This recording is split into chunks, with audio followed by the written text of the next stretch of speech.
guys, welcome back to my channel. So in today's video I'll be showing you how to make these gold earrings, and right now I'm kind of doing an experiment on how I would get them to how I want.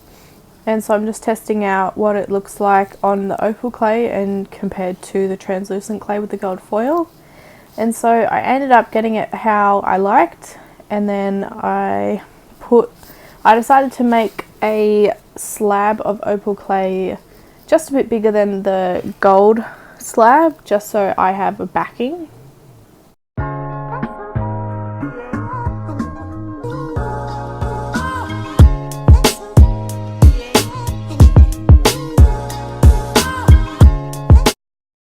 They ask you how you are, you just have to say that you're fine when you're not really fine, but you just can't get into it because they would never understand.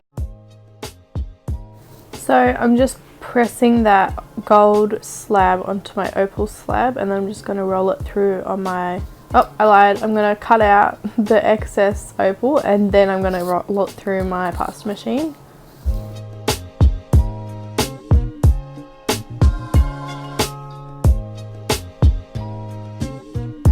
So I also decided to be real fancy and put some gold on the opal side as well, just like, I don't know, just because I felt like it.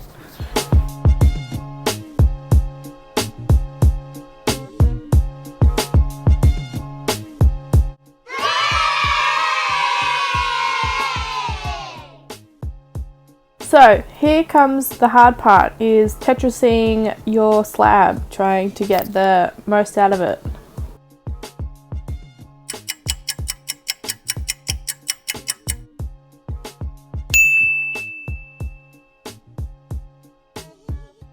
So one thing I did not really like about the opal clay, this was the first time I've used it, it's really kind of annoying, because it has these little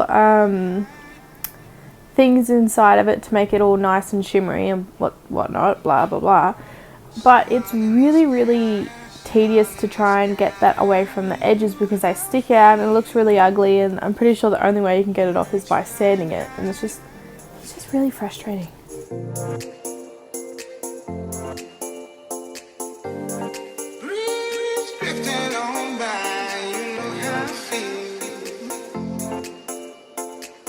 So I am being a bit of a stingy person and using all the scrap gold stuff. I decided to put that on a bit of translucent clay so that I could just mush it together and reuse it.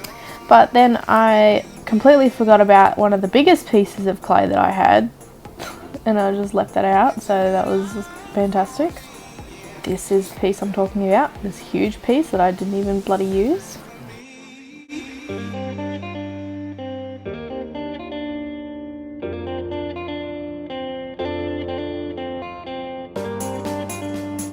So now I've just realised, I'm like, oh, why did I not see that?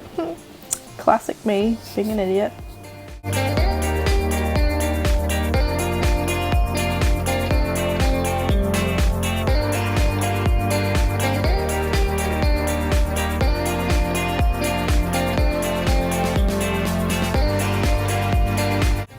In case you're wondering, I am not squishing my earrings at this point in time, because the shape cutters are much higher than the earrings. So.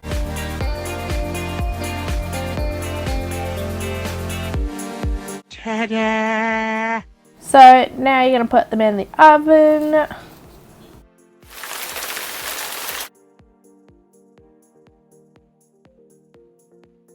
And this is after baking, and it is time for the, I don't know, like glaze or polyurethane gloss glaze over the top of it. This is, it's mandatory if you ever have gold foil on top, because gold foil is notorious for falling off, flaking off, and everything under the sun, so you have to kind of glue it down. So in this clip here, you will see that little bit sticking out of the edge and how helpful this varnish is to sticking everything down. So now time for the most painstaking part of this entire earring process, is pin drilling all of the holes used to make my earrings. This took me like a good hour to do all of my holes, but this is the price you pay for earrings.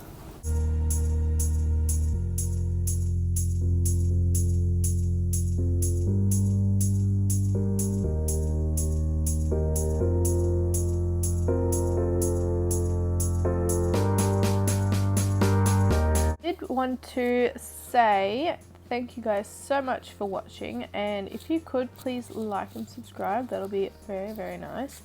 And at this point in time I'm using two pliers, two of my favorite pliers. One has little like little engraved rough bits, so it's so much easier to grip onto things, and then the other one is my really, really small tweezers, so if I have really small jump rings, my bigger ones don't get inside the jump rings to open them, so I use my small ones.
So now I have one of the pairs that I wanted to put on a bit of chain, so I'm measuring them up to make sure they're the exact same length, and then cutting them if it, well, one was a bit longer, so I ended up having to cut it. And this is what they look like after I put the chains on.